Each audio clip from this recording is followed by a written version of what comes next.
feel like it's been a while. Good to see you too. It has been a while. Yeah. I kind of stopped going to the mics and everything. Yeah. And because of that, there's so many people that I just don't see anymore. Right. Yeah. What led you to not going to the mics? At a certain point, it just wasn't a good time exchange for me. And like, anyone should go to mics and do them.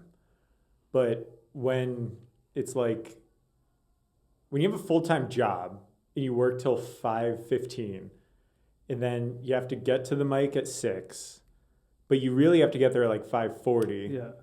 And then if you end up going in the third group or whatever, the last group, you're going up at like 7:20, everyone's gone, everyone's tired.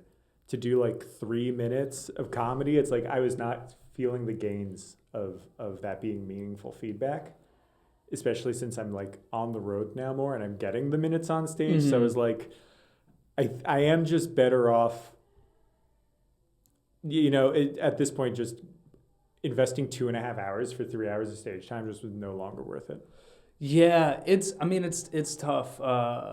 You said 3 hours, you meant 3 minutes? No, like 3 hours of travel there, waiting there, travel home. Because they're all in like Bushwick and stuff. Where do you live? I live in Park Slope. Park Slope?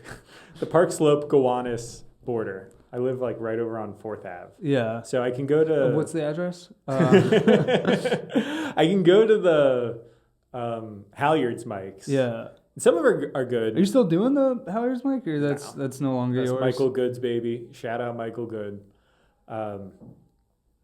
But I just haven't been able to get myself... Because, like, there's a finite amount of time after work, and I'd rather go home, write, exercise, cook a meal that's cheaper than eating out. I think also, you also mentioned that you are getting those road gigs. Yeah. And I think that, I don't get those consistently enough to just stop doing mics, but I've done, even just having done a few, it's like, once you've done, like, consistently, like, 30 minutes to an hour on stage, you see the difference in that versus doing 3 minutes. And it does feel sometimes like when I go to a mic now, where I used to feel like, okay, I'm just getting the experience of just being on stage. And there is still that to some extent, Totally. if it's been a little while, like if it's been a week, get some reps in.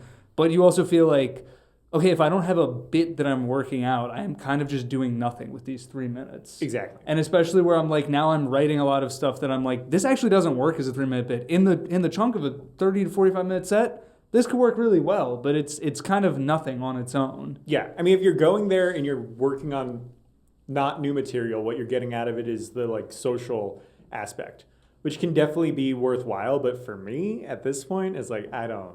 Yeah, I but don't you need also, to show face. you're engaged. You don't need friends anymore. Because I do, honestly, I feel like part of it for me, it is the social aspect of where I'm like, I work alone and I live with roommates, but I'm like, I need other people in my life. I totally get it. And for, 2021 to 2023, that was definitely a big part of it, especially coming out of the pandemic and beforehand, because I moved here. Were you here before the pandemic? Briefly. I moved here in 2019. Okay. I got here in 2016. And like 2017, 2018, 2019, I went to the Pine Box mics. And I don't know if anyone's talked about those to you, either on or off the mic, but they had like a Who's Afraid of Virginia Woolf vibe to them. I remember them. Yeah, just from the like 6 months that I was here horrible. pre-COVID. Yeah, it was terrifying. Unless you were cool in the top dog, in which case yeah. I'm sure it was great. But when you're like a pipsqueak, it's like, oh, this sucks. Who's Afraid of Virginia Woolf? I haven't read or seen that, but it gets referenced to me all the time. Just the tense thing. That's all you need to know. You'd go there, it would be tense. There would be people who are like, I was like 22, so it was run by like 28, 29-year-olds. And don't they seem so... Yes. So, and now how old are you now? You're 30? Now I'm 31. 31? Yeah, I'm 29. So I can go and intimidate 22 Yeah, and but it is so funny looking back. Because I moved here when I was 22, and like just being terrified of 28-year-olds. Like they were they seemed so old and intimidating. Especially it's like some of them had a Union Hall show or ended up getting like some real credits. Is back when Conan was on and had stand-up on like 4 nights a week. So people were getting like Conan sets, and you'd see them and there was obviously a hierarchy and caste system the way that there always is at mics, but when you're new to town and when you're at the bottom of it, it just feels so pronounced. Yeah. And I bet any of those people would be like, what is he talking about? Like, we were just having fun with my friends. These are the good old days. But it's like, nah, there's like a third of us cowering in fear. Well, it is funny. At Pine Box. Because I'll meet some new people now, and it is funny to see that they still feel that way. Oh, I'm sure. I'm like, sure now, some like, things are just eternal. we're just those older guys. Like, and it's like, but I do think specifically 2021, and like, there's like a reset. Yes, there really was a reset. It was like everyone was freshmen. Completely. That was kind of what it was, and it was like, because everybody was just, and I've talked about this on the pod before, but like everybody was just so happy to be doing stand-up again, Totally. and even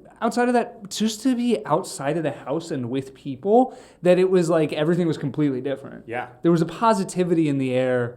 And I think Trump wasn't president. That might have like helped a little bit because it was early enough in Biden's term that we were like, oh, maybe he's not. Maybe he's the guy. Like, we had the House, we had the Senate, we had Biden.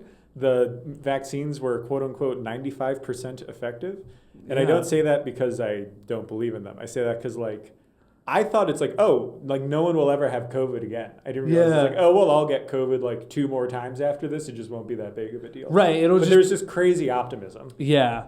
God, what a weird time. We're too close to it now. Like I feel like there's it is funny to see because it's something that just traumatized the entire world, and we're all just trying to move past it without talking about it. Yeah. And so I'm interested to see how it'll be remembered or discussed in the future, like 10, 15 years from now. Like if people will have processed it or if it'll be just a thing that we don't talk about at all. It's a good question. I have no idea. It definitely, I agree with you that it did traumatize us in ways we haven't unpacked. And like, I feel like now today, like obviously none of us think about COVID and no one like tests or anything, but the real thing to come out of it is just the inflation and like, that's, I feel like on everyone's mind all day of like, you go to a restaurant, it's like, this is so fucking expensive. It's not even good. Oh my God. But before then, if you ever look at like a takeout receipt from like 2019 compared to now, you just be like, holy crap. And like, I now make less money than I made back then. Mm-hmm. So like I have less discretionary income. And I think the big thing to come out of it is just kind of like the gap widening, not necessarily the million deaths, but it's like we got Elon Musk as a trillionaire now. We have more people living. I think he's not anymore. SpaceX stock went down. I don't know. But sorry, I interrupted you. More people living paycheck to paycheck. Yeah, it's just like, that's kind of I think the perhaps traumatic thing that will come out of this is just the widening gap. Yeah. I think also... And we see it in comedy, too. Mm-hmm. There's just no, There's no middle class. Exactly. There's no middle class of anything. Yeah. Well, before the pandemic, as I'm sure you remember here, there was like 20 shows to write for. It's like people wrote for Seth or Fallon or The Pause with Sam J or Our Cartoon President or the Black Lady Sketch Show or like any number of like 24 shows in New York alone.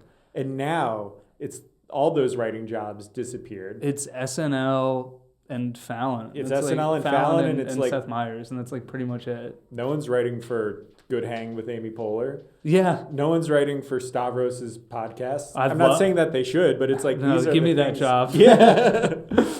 All right, so Stav, here you're gonna say dumb bitch at the 33-minute mark.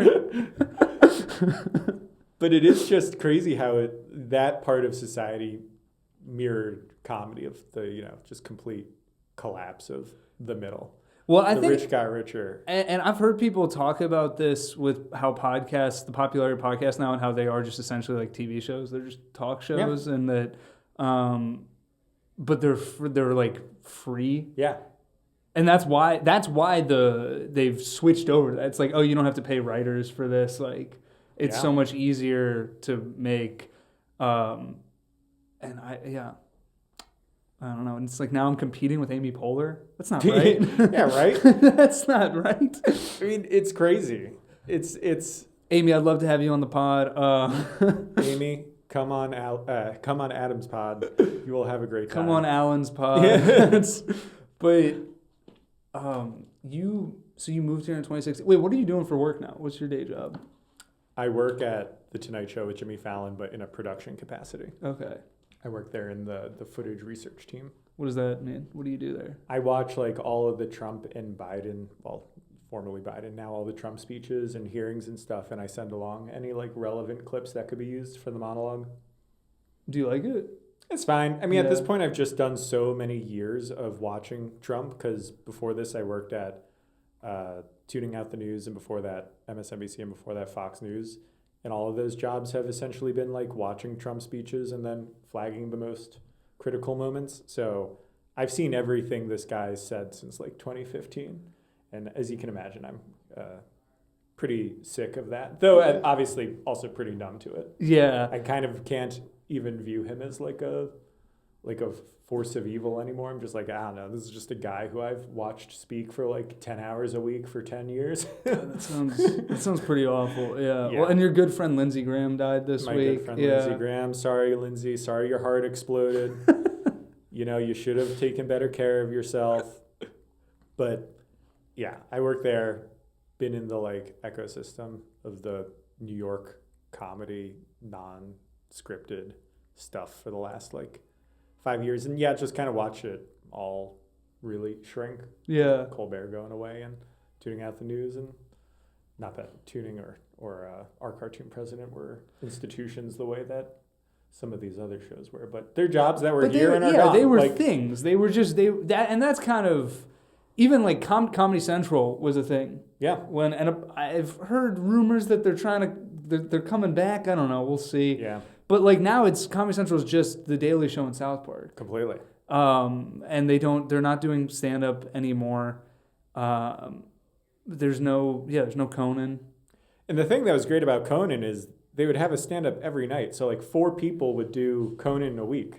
Like Fallon has a stand-up maybe once or twice a month. Right. So it's like if Conan was still on the air, you or I could have maybe been on Conan. That's true, yeah. Now, to be fair, Don't Tell Comedy exists, and they put out like 2 specials a week, and neither you or I have that. we've been at a taping. So who knows? That's true, yeah. 2 is different than 4. That's true. It also, there would be Don't Tell and Conan. Exactly. It would just be, we're right now, Don't Tell is kind of the only place that's really putting out comedy to that degree. I mean, it seems like there's like Cracked. Mm-hmm. There's other people trying to follow their model. And God bless them, Yeah. Please try to tape these things and put them out. I got a solid 10 minutes I can do for you. It's really, I'm not saying it's going to be like the best 10 minutes you've ever seen, but it will be better than some. How far have you gone to try to get a Cracked or Don't Tell taping? Not really at all. This is the farthest. Just saying it out loud on a podcast is kind of the farthest I've gone. How about you? I've asked to be like, okay, who books these things? Yeah. For Cracked, I think there is like maybe a Google form. I feel like I could see you getting a Cracked set. Hey, from your lips to God's ears. Yeah. Don't Tell, there's a Google form, and then there's, decision makers, and I have emailed them to let them know my interest, to which I've received that they have received my interest. Right. And that, the chips will fall where they may. Yeah. But I'm a big believer in like, you gotta do this stuff or advocate for yourself. Yeah, you have to. I mean, it's the only way to get anything or do anything. I think it took me a little while to realize that. Mm-hmm. Well, it kind of, I feel like, and I bet you'd see where I'm coming from with this. It's like, there are the chosen people, and that's great, That's us, the Jews. Yes, that's us, the Jews. No, they're the chosen people. It's like, all right, at age 22 or 23, you're being whisked away to success, and that's wonderful, great for them. And then there's like, all right, next path is like, you're going to have to kind of grind for this, and you're going to have to send some emails advocating for yourself, and you're going to have to book your own out-of-town tour dates and stuff like that. That's the path that I've taken because at 22, no one whisked me away. And I get it. I was not worth whisking away. Yeah, no, I think you're absolutely 100% right. Mm-hmm. And I feel that way too. And I think it was sort of just coming to terms with the fact of like, oh yeah, I guess I'm just not one of those chosen people. Oh, totally. That, when like, I turned 30, I was like, all right, I guess the ingenue door has closed. Right, yeah. Yeah, I'll be 30 in 2 months. And I'm like, it's like, all right, if this is going to happen, I guess I got to take an active role in this. But there's something to be said for that because some of the ingenues suck at stand-up, and then some of the people who break later are excellent.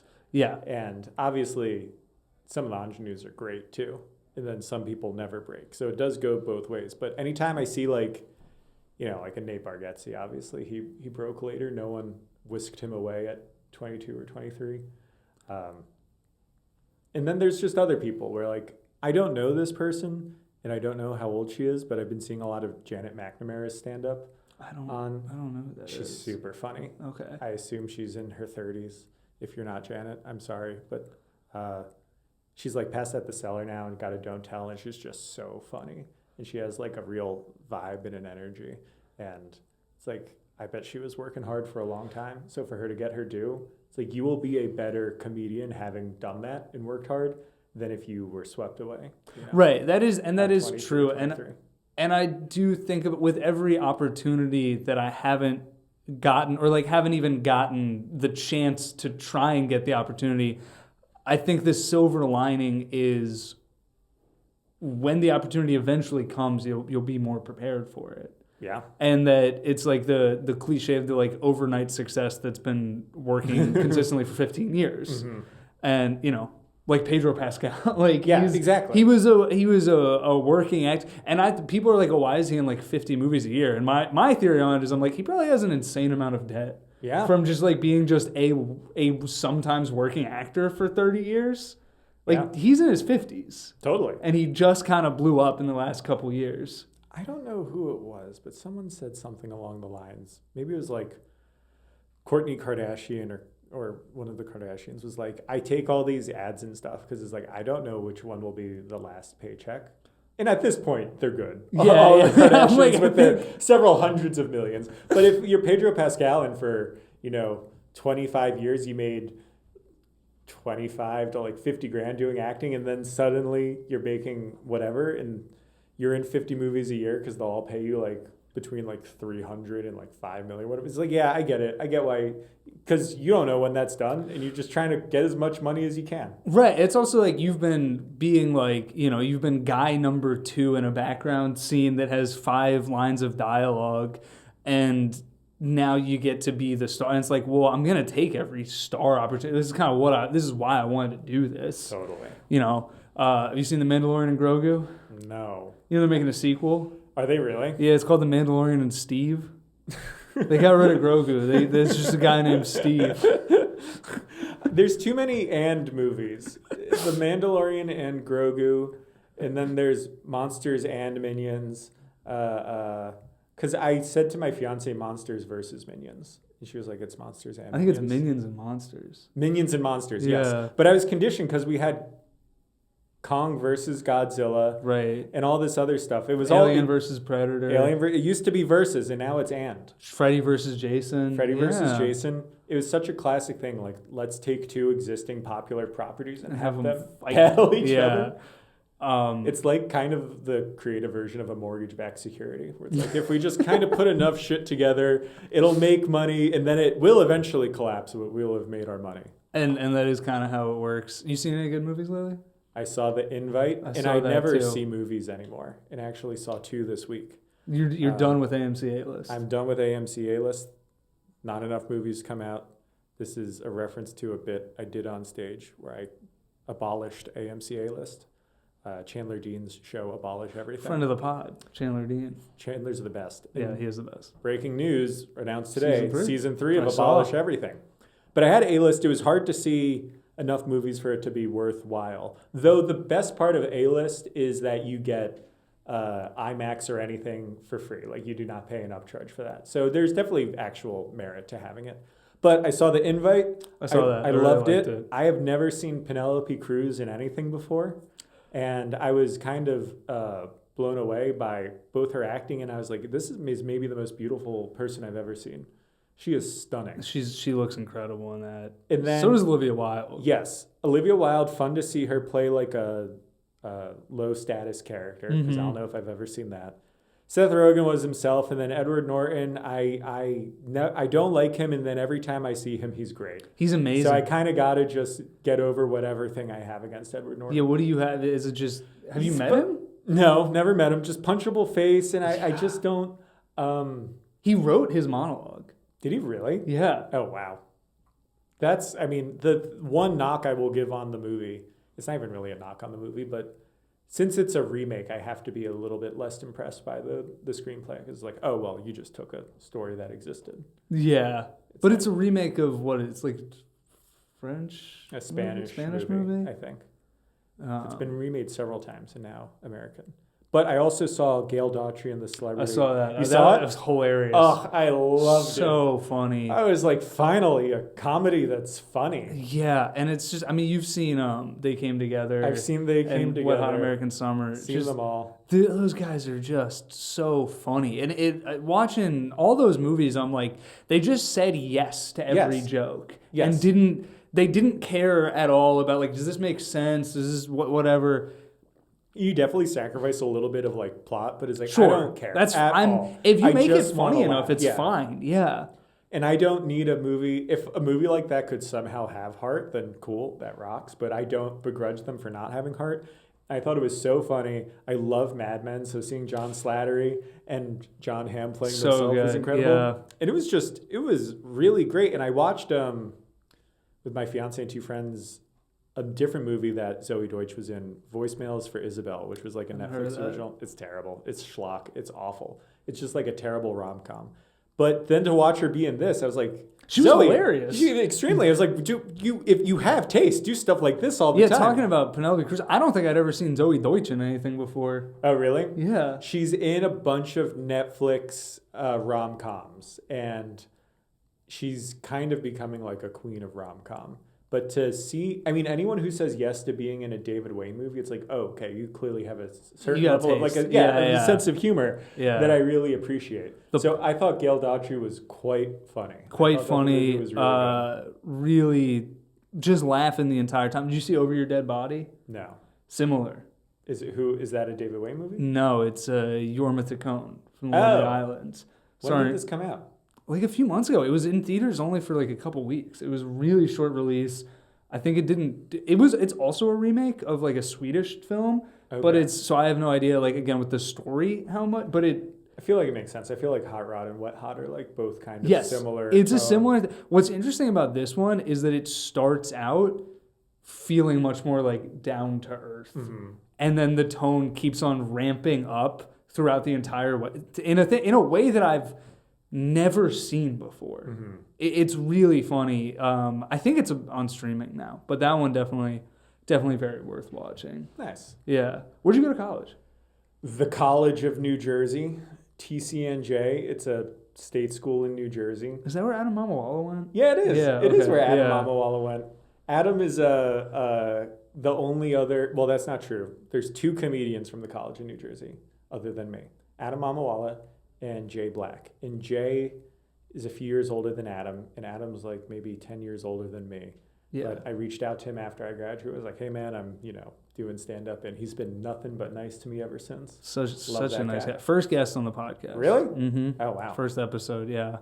He's funny, sweet, wonderful guy. I did listen to his episode. Yeah. I've listened to several episodes of the podcast. That's very kind of you. But I went to the College of New Jersey. I went there because like my parents were like, look, we can't afford, a crazy expensive school. If you go to a state school, we will pay for the whole thing and you'll have no loans. So like, they're like, if you want to take out loans, go nuts. But I kind of had it browbeaten into me that taking out a lot of debt was not a good idea as an 18-year-old.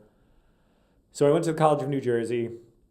It was like my 4 years, room and board cost like $75,000, which, obviously a ton of money, but in terms of college. In terms of college, that's like 1 year for a lot of schools. Exactly. Yeah. When I graduated, it was a big deal. when I graduated high school, it was a big deal because NYU was like 67 or something. I think now it's like 100. Yeah.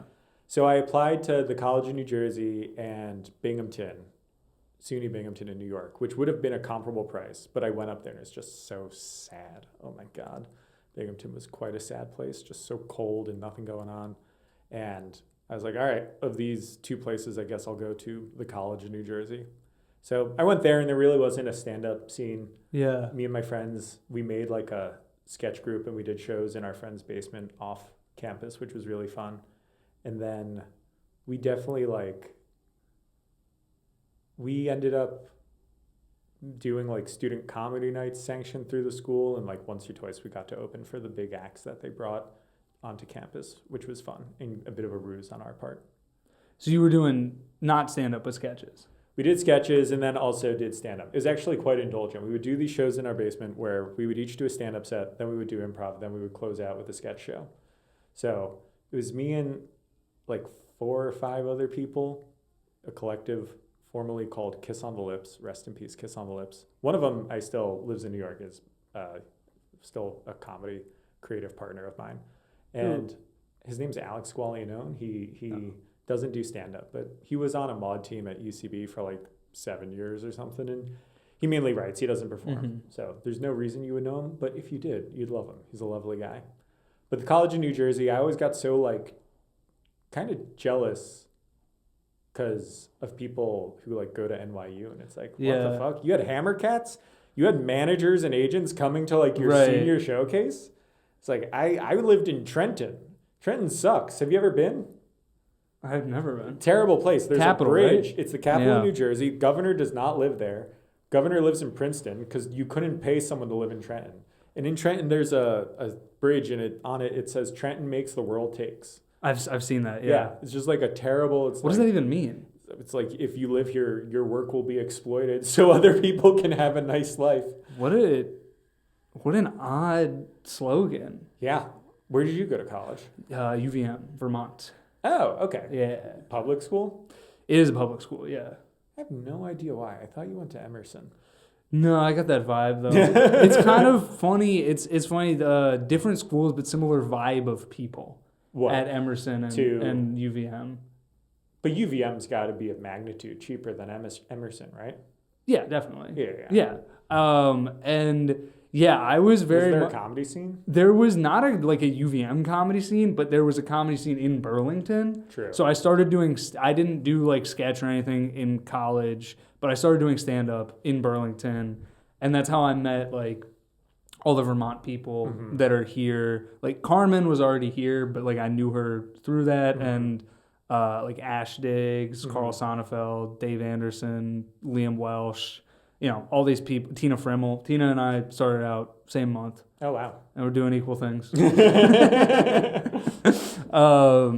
But that may be true, but just remember, there are also people who started after us who have lapped us significantly. What are the opportunities? Did the club fuck with you guys if you were in college or no? No, not really me. I think because I was in college. Everybody else like did get and since then like I've had opportunity. Like I've performed at like I would do open mics at the club, but that was it. And at the time was like, why are they not booking me to host and feature for people? And looking back, it's like, oh, because I was in college. Because I was like, they were probably like. Because I was and it was the kind of thing where I'm like, I was good, but I wasn't amazing. I think if I had been amazing and like they were like, this is the best comedian we've ever seen, then sure, they would have been like, we don't care that he's in college. We're just going to book him. But I think they were like, oh yeah, we're probably going to go with somebody who's like older and more mature and will like, not have to like get up in the morning, like go to class the next day and like go do homework after the show,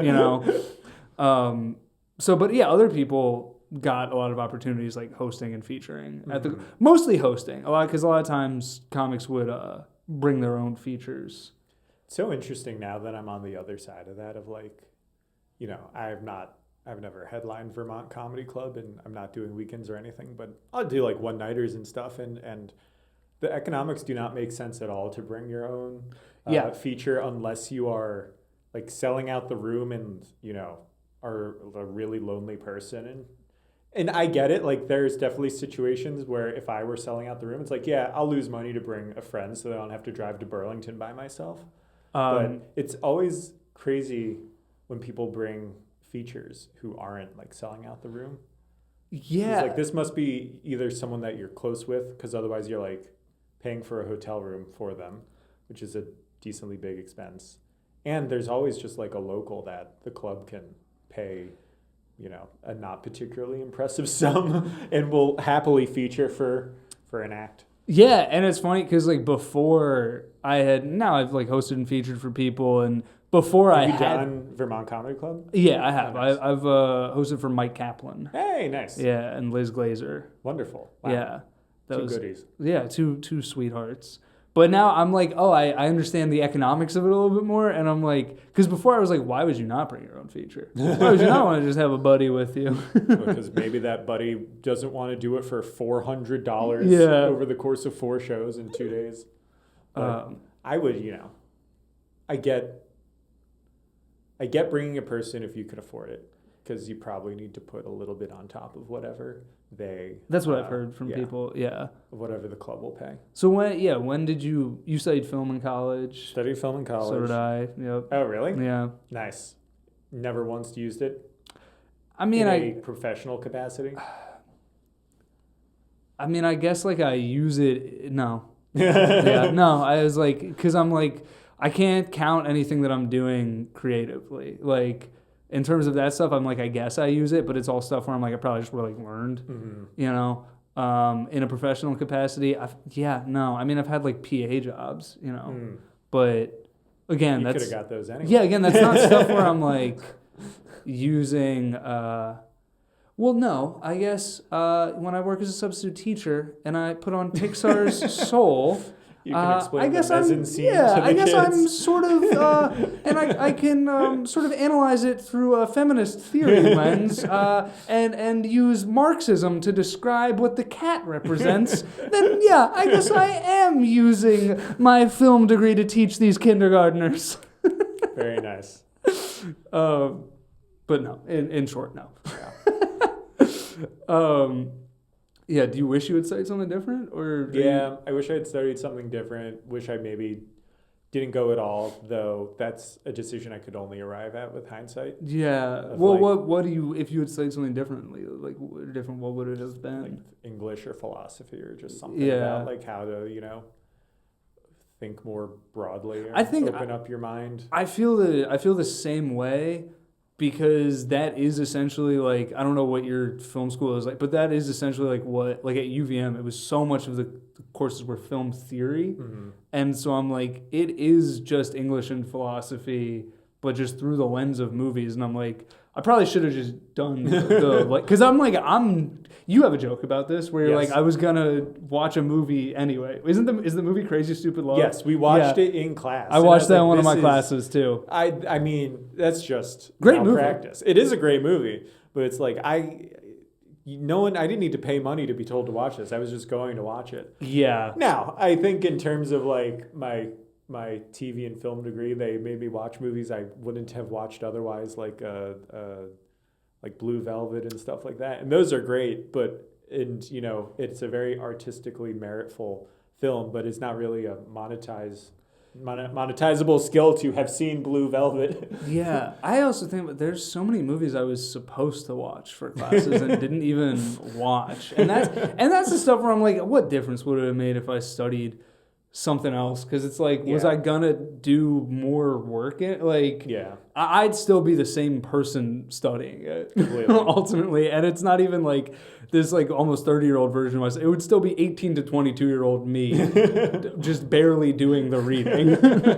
Yeah, there's also a world where it's like, should I have gone into finance, got some job from 22 to 26 that pays like $250, make a ton of money to sit on, and then be able to pursue comedy at like 26 unencumbered by financial stress.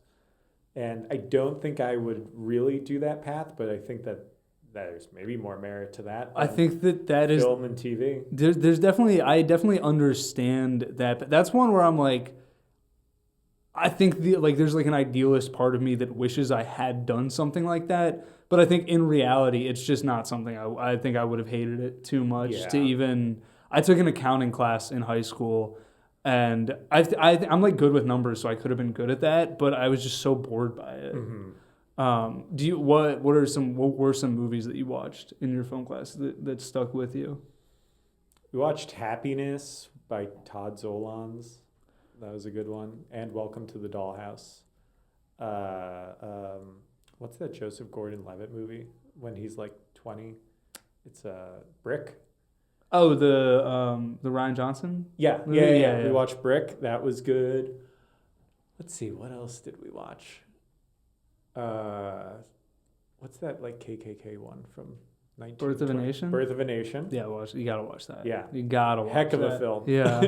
Drop what you're doing, put it on. D.W. Griffith, right? Probably. I actually didn't watch that in a film. That was just for fun. These are some interesting ideas. No, I didn't watch that in major class. It was actually like I did some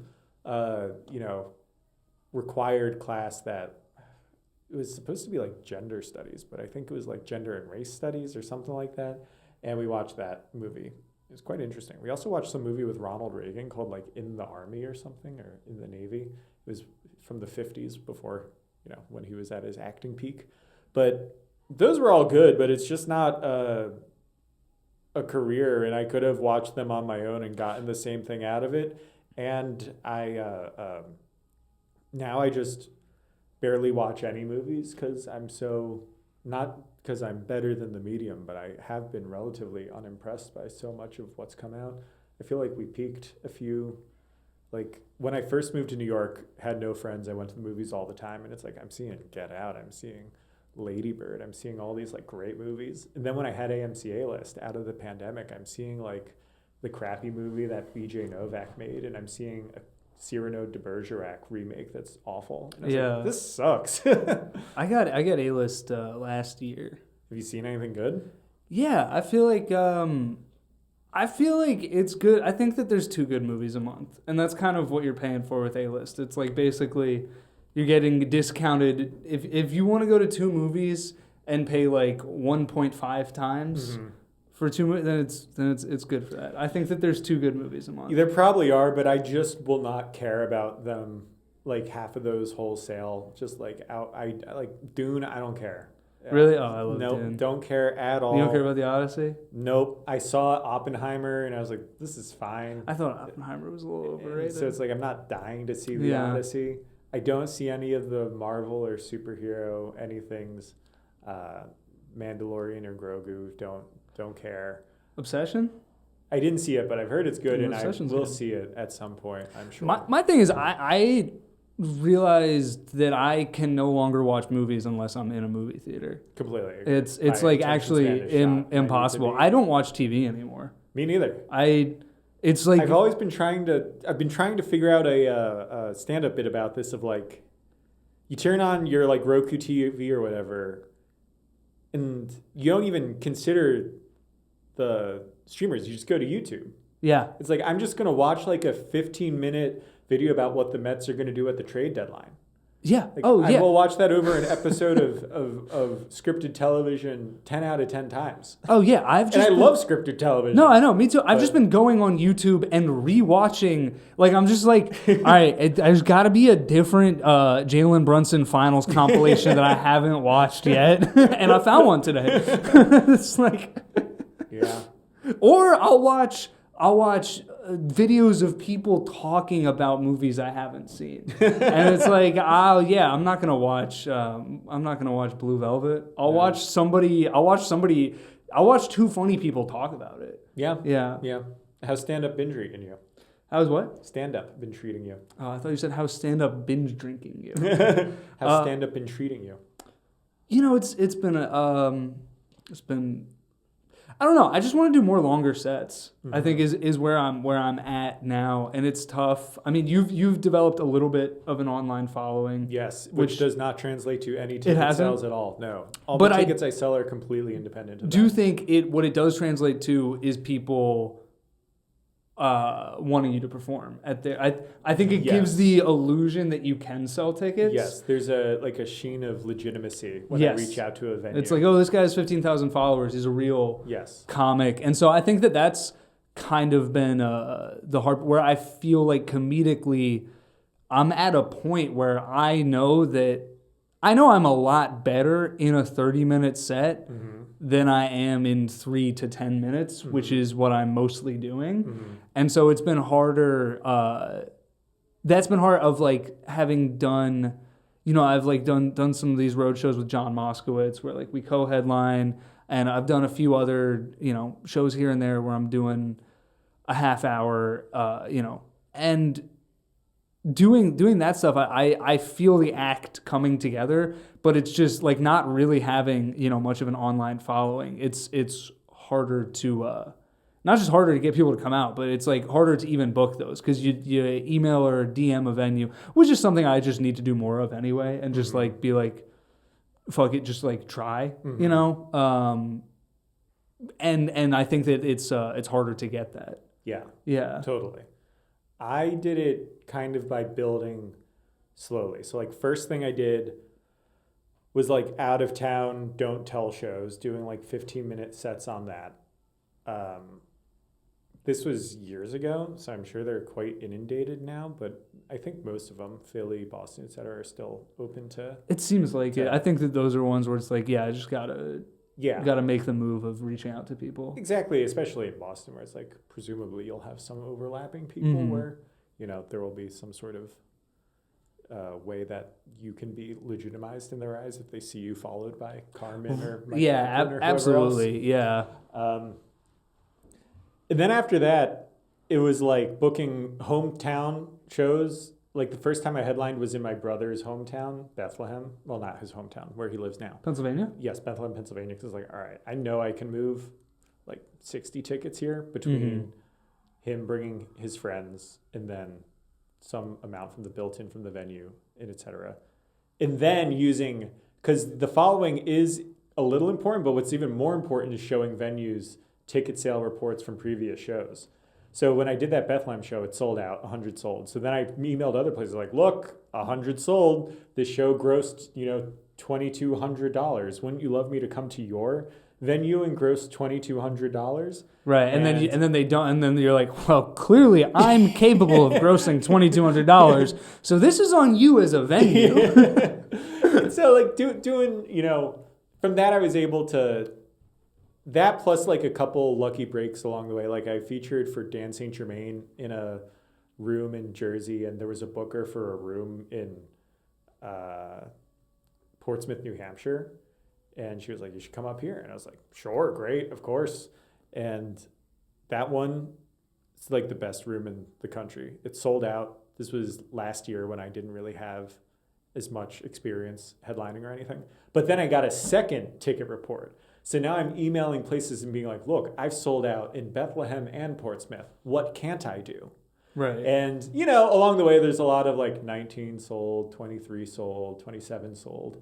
But I'm at a point now where if I can pick my spots a little better, it's a lot more of like 56 sold, 75 sold. And what's interesting realizing is like, if you sell, I do a lot of rentals now where I rent the venue, pay a fee, and then keep 100% of the ticket sales. Do you find that that's more profitable? Way more profitable. So like I went to Montana, rented a couple places. Like one night I was in Helena, $400 to rent the place. It was a 72-seat venue, sold it out. Total gross was like 25 times 72, which is perhaps someone 25 times 72.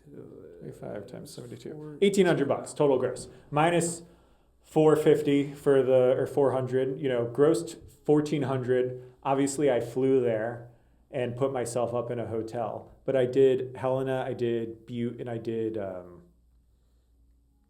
Missoula, and I did not gross 1,800 at all of them, but I grossed a nice amount, like way more than what I spent.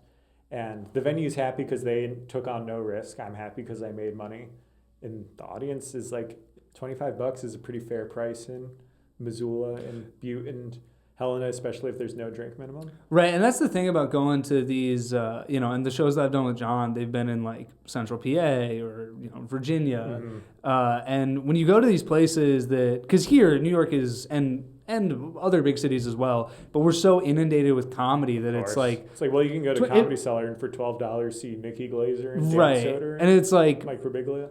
To get people to pay $5 to come to like one of our shows in New York is like.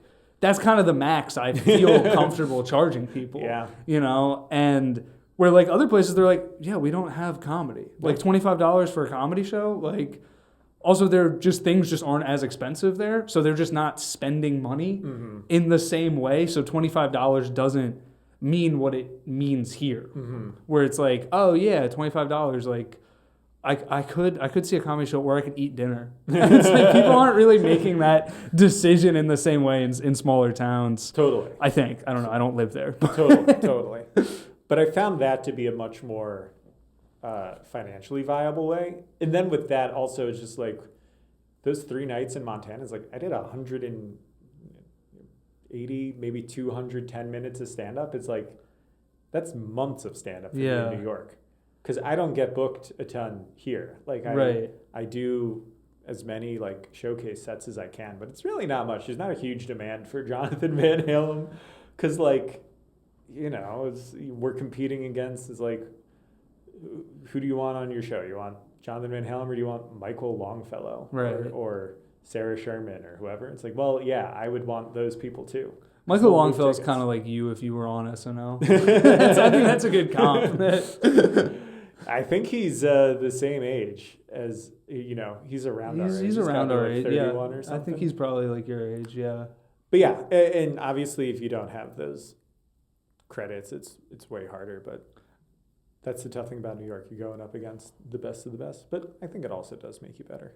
It definitely does make you better, but it's been an interesting thing to learn in the last few years of you see the people that you think of as being like good comics that do the road a lot and then finding out like, oh, you're not really getting booked in New York. And it's like, but it's not necessarily, I think unless you are able to be booked on showcases on a weekly basis, you have to find some way of doing road gigs. So all those shows, you're doing everything yourself? For the most part. I have a college agent who will get me college gigs, which is nice because the gigs can often be challenging, though they're, for the most part, pretty fine. But it's a guaranteed rate. So it's like I can go somewhere, then build tour dates around it. And I know for a fact I will not lose money because I have the guaranteed rate of the college show. And then from there, I'm down to do a lot of the booking myself. I mean, hell, if there's an agent who wants to do it, by all means, but it's not going to be that financially lucrative of a thing. So I don't really mind doing it all myself because it's like, well, I get good control and a lot of the things. I'm also kind of a control freak in the first place. So have you always been that way? Yeah, I definitely have a hard time offloading things onto other people. And it's not because I don't trust their ability, it's because I'm just so impatient and I need things to be done immediately. So when you were like you went to college for film, what did you think you wanted to do? Like before that? When I went to college, I went as a political science major, and I don't really know why. I think from like 14 onwards, I wanted to be a stand-up comedian. So, but I was like, oh, you don't go to college for stand-up. So I was like, all right, I'll go for a real thing. And then I got there, I was like, oh, well, this is also kind of fake, a political science degree. So might as well get the fake film and TV degree. Again, knowing what I know now, I would have just skipped it entirely. But before that, I wanted to be like third baseman for the Mets. And once that was clearly not going to happen, I shifted to an equally lofty dream of stand-up comedy. What age did you realize baseball wasn't happening? When I was like 11 and I didn't make the all-star team, it's like, all right, well, if I'm not one of the like 20 best kids in this league in my town in Florham Park, I think that portends poorly for me being one of the greatest people in the country at this sport. But I never had like legitimate, of course I would love to have did it, but I was never legitimately believe that I had that in me. I knew that it wasn't my thing. So. Did you play like all throughout like high school? No, I stopped in like when I was 13. Oh, really? I don't know if you play baseball, but at 13 you go from the fields being 60-foot bases to 90 feet, and that really like makes it quite pronounced, the difference between the haves and the have-nots. Yeah. And I was such a have-not that I was like, all right, this is not, this is no longer fun. Though I love baseball to this day, and I think it's great, but I was like, clearly this is not going to be a thing for me. And I definitely thought about like, should I pursue like sports journalism or trying to be like the Mets play-by-play announcer? But I was like, no, I like it, but I don't, it's not something I wanted to put my whole bag into. It's just much more intoxicated by comedy. Yeah, so what comedy are we talking? Stand-up wise, first one, a classic for people our age, Dane Cook in like middle school. It's the first exposure I had to any stand-up. Yeah. Because much like you, your dad's from Turkey. Yeah. My dad's an immigrant. He's from the Netherlands. Right. So he didn't no one's like showing me like Billy Crystal stand-up specials. Like all art I pretty much came into on my own. Because my mom also didn't care about the performing arts. So Dane Cook, then I watched the Comedy Central Presents half hours, and it was watching like, this guy Dan Cummins was really funny. I remember him. Oh, so great. His special was awesome. I remember watching John Mulaney's thing, his half hour, and then my friends and I had a sleepover when New in Town came out. Because like, hey, that guy with the funny half hour has an hour coming out. So we watched that when it premiered. And then got into like Birbiglia and stuff in high school. Louis C.K. was huge. Who? But definitely my comedy intake was like film and TV when I was young. Watching. I loved Austin Powers, still do. Loved Anchorman, Dodgeball. As a child, I did not care for Napoleon Dynamite. Now as an adult, I'm like, this is maybe the best out of all those movies. I think I kind of feel similarly. Yeah, just as a kid, I was like, it was so weird to be a 10-year-old and be like, this is nonsense. This is ridiculous. And now I'm like, this is this is kind of like a Little Miss Sunshine-esque beauty to that movie. it is much more. I think it feels much more like an indie film with odd performances. Yes. That's funny. Yeah, Little Miss. It is much closer to Little Miss Sunshine than Step Brothers. Completely. Although I feel like Superbad, to me, like I think that falls in that same category as well. When I rewatch it now, I'm like, this is just it's hilarious, but I'm also like, this is a great movie. Yeah.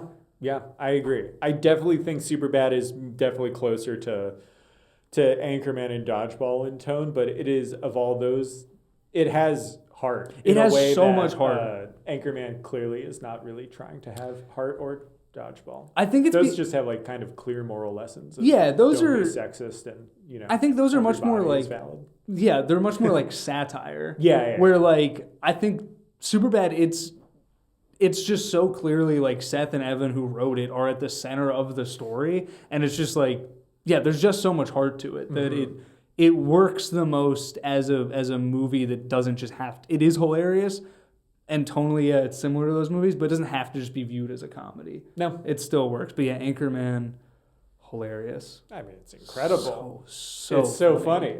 Oh, and it's like, who's an actor today that could even lead a character-based feature film?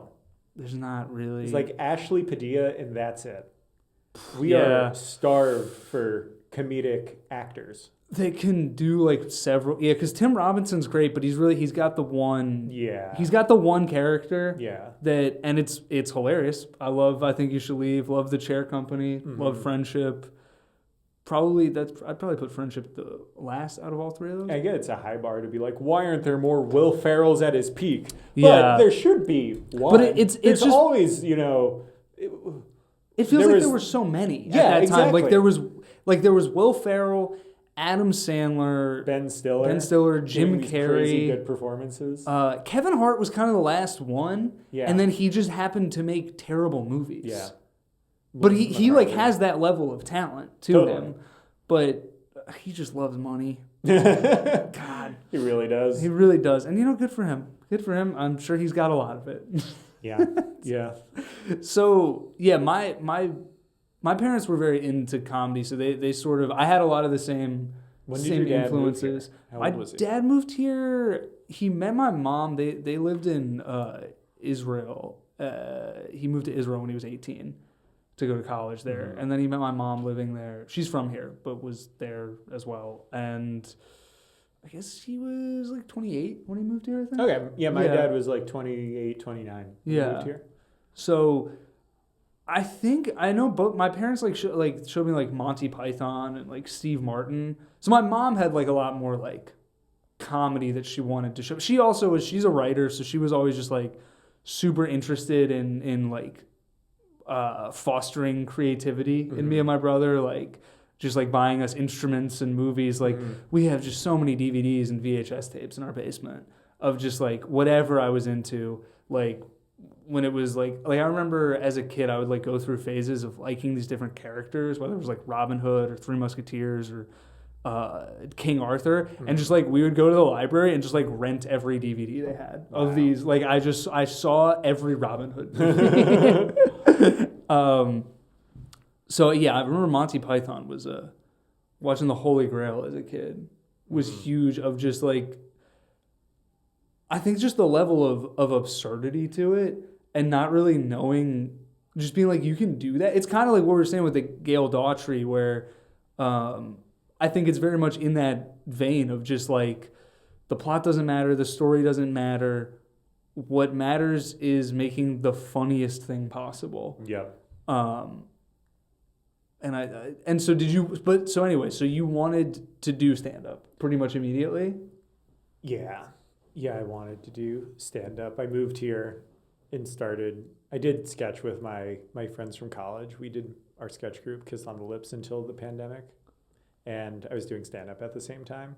And just again, as someone who like can't offload stuff, sketch collaborative stuff is just way harder for me. It's like I need to be a lone wolf so I can go at my own pace and, crazily fly to Montana and Idaho and these places to get better faster.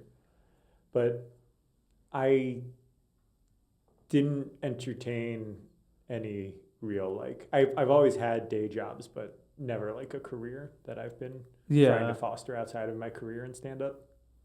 Yeah, I mean, same. Yeah. I don't know that I ever felt like I had necessarily I always wanted to be, I liked music so much that I like wanted to be in a band, but like never really like had friends to do it with. I had friends, but not once. That made it sound like I didn't have friends. I had a lot of friends. None of them cared about, I had friends that I would like try and start a band with, and then I'd be like, we're having band practice on Tuesday. I'd be like, yeah, I have to do homework. I know. Like, no! It's a very alienating feeling. Of like, why don't you feel as strongly as me about this thing? Yeah. And it's like, this will not happen unless we are all bought in. And you can't, I mean, as I'm sure you've learned, you can't drag people forward like that. Like, you just can't force anyone to want to do something any more than they want to do it. No, but I think I did love that about stand-up once I started doing it, of just like, I don't need to work on anyone else's schedule. I don't need to organize or collaborate with people to figure out like when we're going to meet up.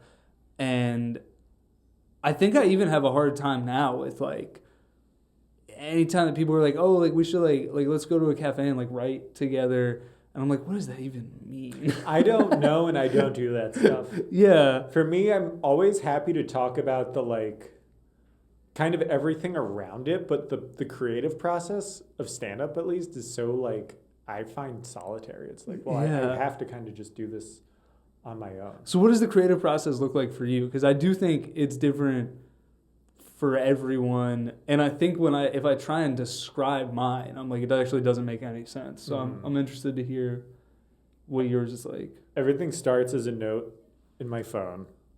So Same. like right now I have just nuggets, like the most recent one. I have I guess I have two.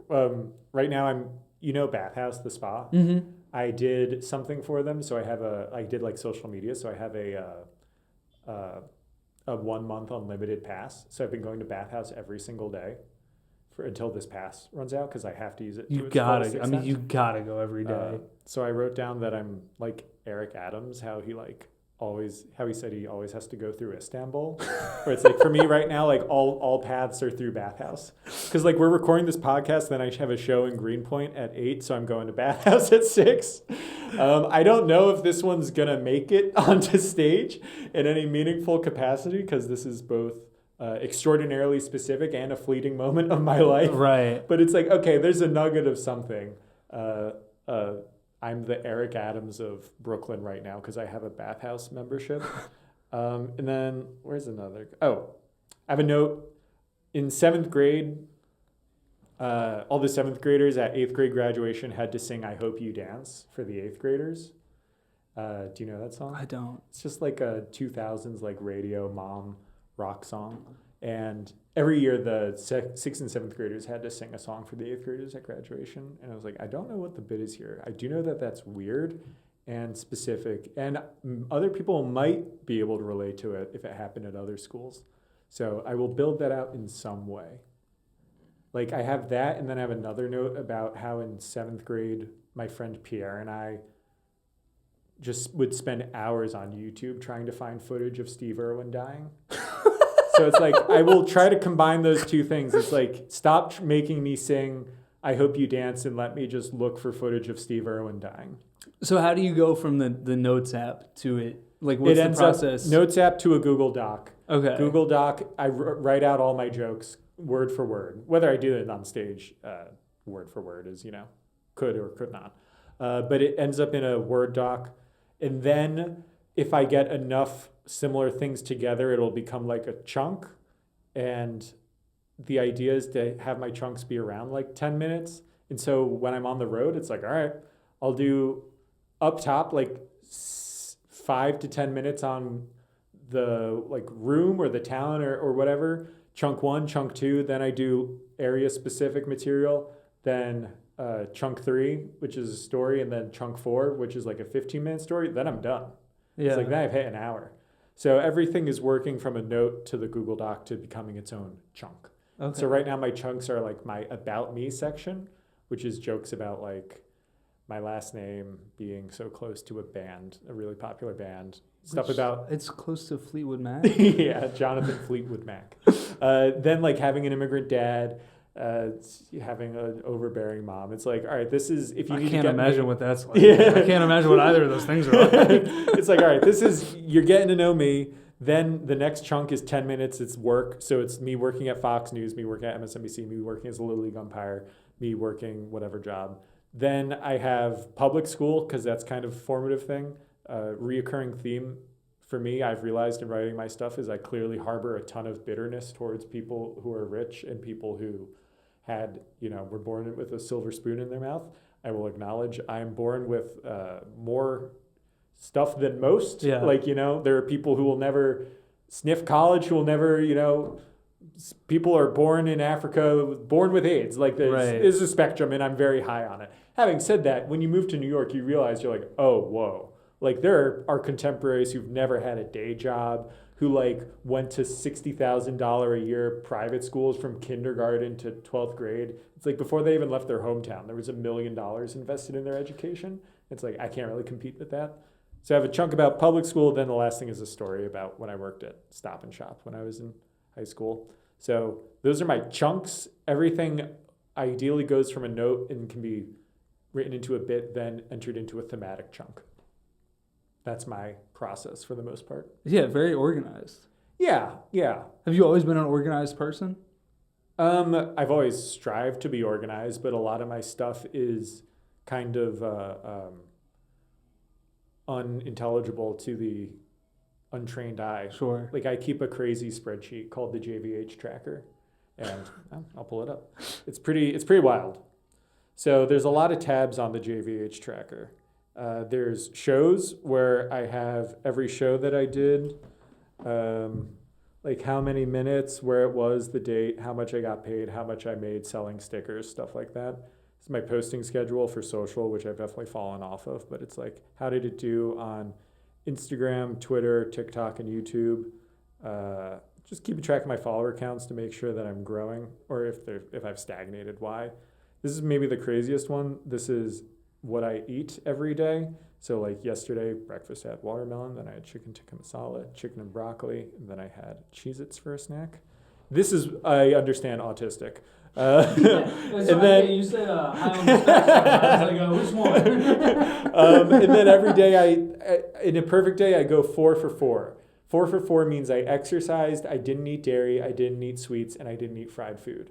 That's not from a moral stance. It's like fried food and dairy fuck up my stomach so badly. Me too. And I'm just, hey, fellow chosen person. That's like what we're chosen if I for. do, if I see a lot of X's, I know I fall off. I gotta like get back. Yellow means I was on vacation, so I'm much less strict about it. So yeah, I guess I'm organized, but I think if you looked at this, you just be like, oh wow, the Unabomber is really keeping. Oh, and then I try to write down one unique memory from every day, but I don't always get to it. So yeah, I guess I'm organized to some degree, but I think it's pretty off-putting and maybe even troubling to some people. But I just find if I don't do it, then I don't know if I'm progressing. I could easily just like kind of stop trying. I mean, I really like the pull to stop trying scares me. Yeah, I have like, I don't want to say like I have like pretty bad ADHD, but I think that's not the word for it, and that's not how I want to frame it. I have ADHD, and it's very like present in my life, and so I'm a very disorganized person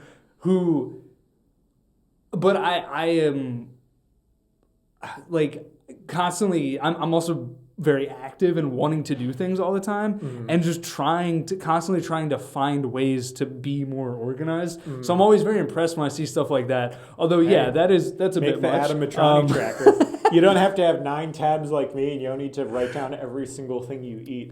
But it is just good for like. Every time I start a spreadsheet, I just forget about it though. Yeah, it is tough, and some of them. I'm really like motivated to keep up, and other ones I have to archive because it's like I just don't care about this information that I'm tracking. Yeah. And so I just like can't keep up with it. Like the unique memory of each day I constantly forget. That one is good. David Drake told me he does something similar to that when I talked to him about his writing process, because he writes every day.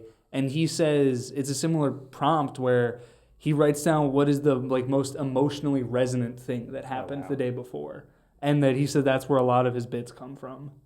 David Drake is an inspiration to He's me. incredible. I think he's so funny. I admire that he works as hard as he does, and like what I would ideally like in my life is to have a comedy career and a family. Yeah. So to watch him do both, I was like, wow, what a great.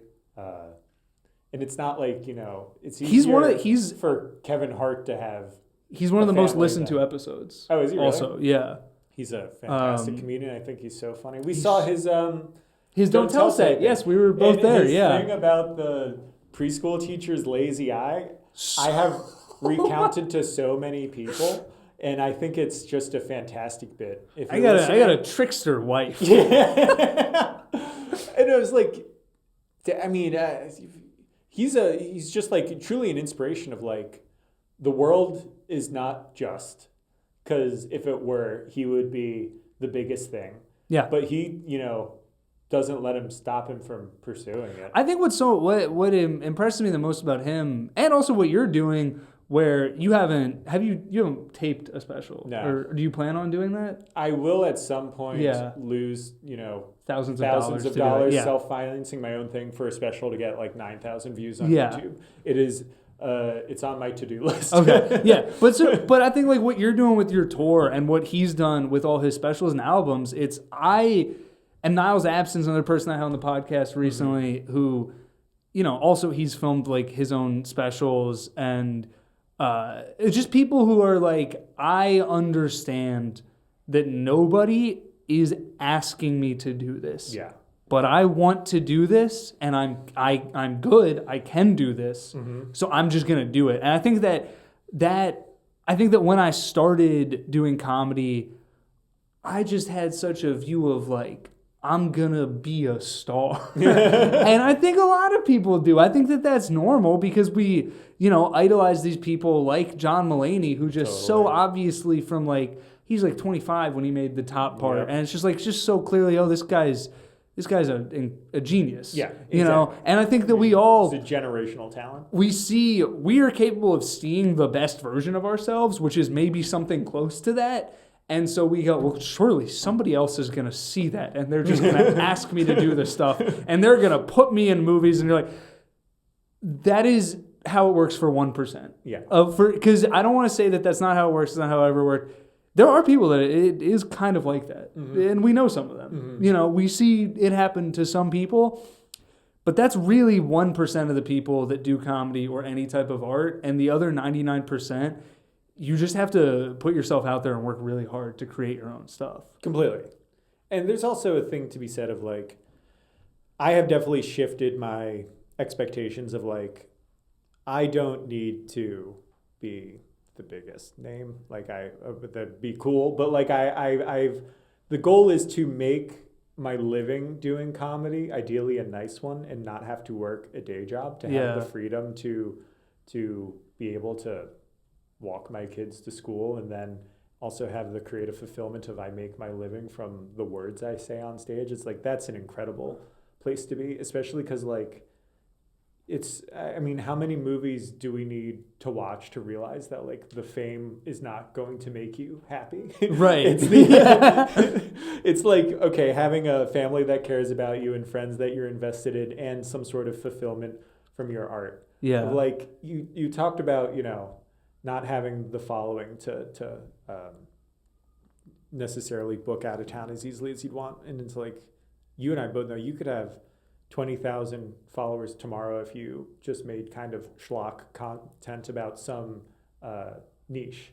And you've made a decision not to do that, as, a lot of us have. And many did, and, I don't begrudge them, that's fine. But those people are kind of playing a short game, and you or I are trying to play a long game of doing it on our terms, and that might mean it doesn't happen at all, or it certainly will take longer. But like, again, what I just said, like how many movies do you need to watch where this exact theme, like you can't sacrifice your artistic fulfillment, and you shouldn't put off the things that will actually make you happy. So I've years ago come to terms with like, well, I didn't have a hugely successful special at 25. Nor 30. Haven't hosted SNL, probably not going to happen. But if I can just do stuff that I enjoy, and I am proud of the work I've done, like that has to just be enough for me. Yeah. And in the back of the mind, hope that I have some sort of Nate Bargatze-esque, mid-40s renaissance. Or not even renaissance, but just like skyrocket. All right, we got to wrap up, but I just got to ask you the title question. Why aren't you more famous? A bunch of reasons. Number one, plainly, a lack of talent. And not to say I'm not talented. I'm somewhere, there's can't miss talent, and my talent, it's missable. If you never come across any of my art, you will live a fine life. That's really a big part of it. Because, we know a lot of people who broke and became huge, and not all of them are necessarily even that talented. So you don't necessarily need great talent to have broken, but if you have great talent, you will break. And I'm definitely not a once-in-a-generation can't-miss talent. On top of that, there are probably ways I could have done things more to up my follower count, to make things go faster. Like I have a bunch of low-hanging fruit jokes or clips about Diet Coke that always go crazy viral and get me followers. It's like, well, I could have just become the Diet Coke comedian, but I don't really want to do that. Could become the lusts after Mrs. Met comedian. Don't really want to do that. So don't think that I'm making excuses. I will acknowledge it is primarily a not hitting the undeniable talent threshold, but then also some other choices of places where it's like, I probably could have, if I wanted to, been a little bit more maniacal, probably could work a little harder. Like some people do crazy shit. Unfortunately, I have a something in my mind that's like, no, you kind of need to have a 401k and you need to have a IRA. You need to save your money, and you can't just like cash that stuff out and go on the road in hopes that I'm not risk adverse enough to like really go full bore and be doing 600 shows a year, because I have to save money and have a backup plan. I can't go completely no backup plan, which some people do, and it works out great for them, but I'm sure a ton it doesn't, and then they have nothing, and I'm just never able to put myself into that position. So a lack of talent, a lack of ability to take risk, and a lack of being maniacal, of really honing in on a niche to get crazy popular. That's why I'm not more famous. Why do you think I'm not more famous? Probably honest answers. Also, sometimes maybe you just need a little luck, and maybe I just wasn't a little lucky. Who knows?